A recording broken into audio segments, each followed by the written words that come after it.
Anong mensahe ang kailangan marinig ng mga Sagittarius mula September 1 to 15, 2024? Pwedeng nangyayari to o mangyayari pa lang. Kung hindi man para sa inyo itong magiging reading, baka para sa someone na malapit sa inyo o sa someone na kakilala nyo mismo. Baka may lumabas na gender mamaya, gawin nyo na lang energy. Masculine at feminine energy. Pwede rin naman na huwag nyo na pansinin yung gender. Hindi ko alam kung anong lalabas. Kung positive ba o negative reading. Depende sa kung anong ma-pick up ng energy. Inuubo pa rin pala ako ha. As tinwangkaso ako nitong mga nakarang araw. Kaya pagbasensyahan nyo na.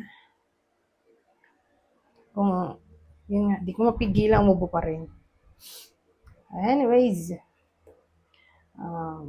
kung hindi mag-resonate sa inyo to, edi i-adjust nyo na lang ang video, hanapin nyo to.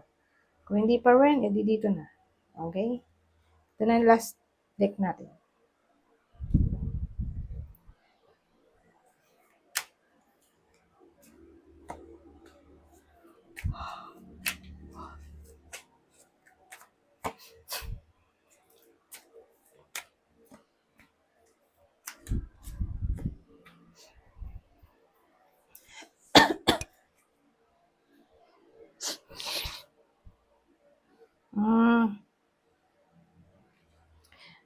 Ano to?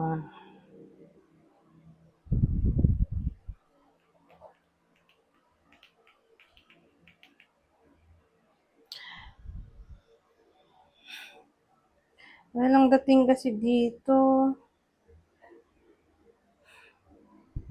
Na-stuck yung iba sa inyo sa topic ng reconciliation.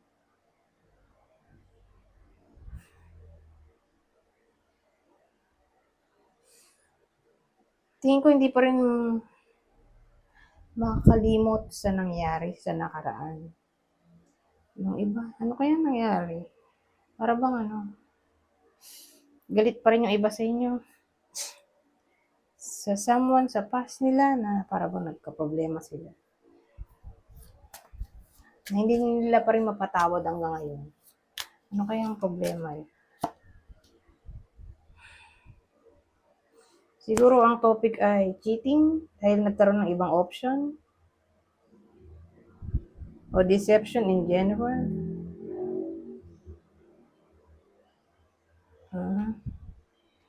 So, yun yung possible problem. So, sino kaya yung nakaaway ng iba sa inyo?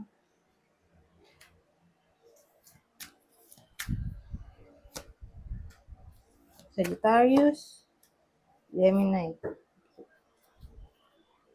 Kung nangyayari na to, ganun pa rin yung energy hanggang September 15. Okay? September 1 to 15, ganun pa rin yung energy. Walang nabago. Kung hindi pa nangyayari, probably yun nga, mag-aaway. At ang possible cause ay other options o cheating o deception.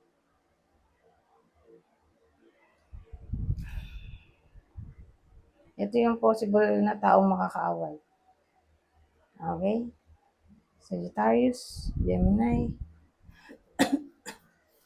Punta tayo dito. High honors. Rich girl. So, ang dating sa akin, babae. O feminine energy yung bida sa kwento na to. Dito. Rich girl. So, kung babaeng to, ay pwedeng 40 years old and below yung edad. Mukhang, mag-gain siya dito ng recognition. High honors, diba? Para bang pupurihin siya ng ibang tao. Dahil may magagawa siyang brilliant idea o action. Kasi yung king, parang, binibigyan siya ng blessing. So, mukhang makatanggap ng reward, yung iba sa inyo. O baka maging somewhat famous. Who knows? Baka naman promotion to para sa iba sa inyo. O baka manalo sila sa competition. Pumasa ng board exam o kung ano mang exam yan. Pwedeng ganun. O pwedeng magbubunga na yung pinaghirapan.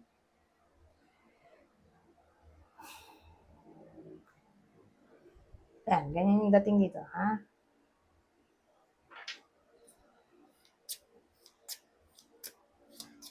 Parang tataas yung reputation nitong babaeng to sa 2 linggo na to.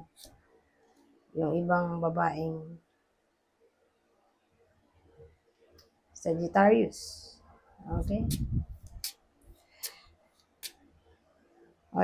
O pwede rin naman ito person nyo o kakilala nyo mismo. Kung di man tumama sa inyo, baka sa kakilala nyo. Ito.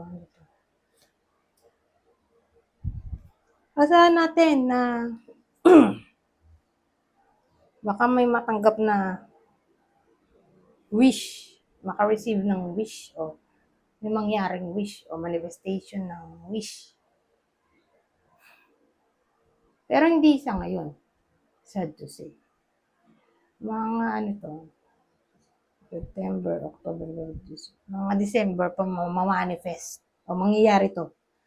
Kung wish na sinasabi ko, baka nga ito ay pwede rin magkadikit. Sa bagay, di ba sa ibang company, doon sa company na pinanggalingan ko, dati, tawag dito, award ay ginaganap tuwing Christmas party, mga ganong recognition sa mga empleyado, sa naiambag nila, sa kumpanya, ganyan. Doon siya ginaganap sa Christmas party. Siyempre, Christmas party, ginaganap December, di ba? Kasi Christmas nga, December, di ba? So, ganon. Kung baga, again, pwedeng, kung di man ito mangyari, itong sinasabi ko dito. Ngayong 2 weeks, September 1 to 15, baka dikit to. Probably December pa. Siya mangyari.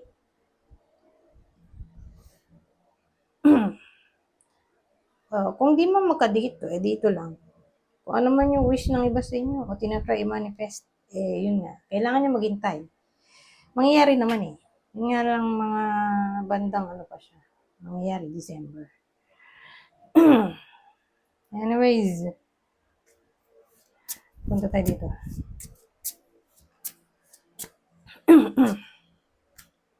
Gratitude.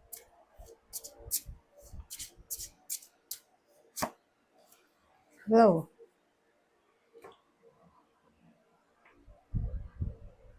Ano combination to? Hello. Mag-go with the flow ka lang. O yung iba sa inyo. Kasi,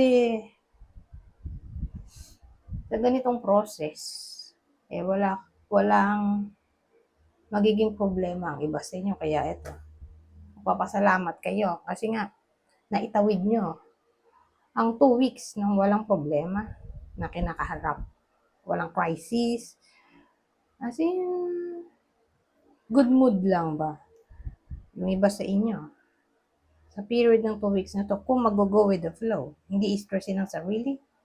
As in, come what may ang dating. Walang control, may freedom, ayan.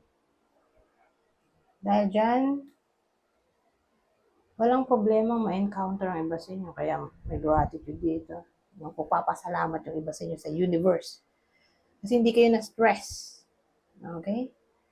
sa 2 linggo na to. Anyways, hanggang dito na lang. Goodbye for now.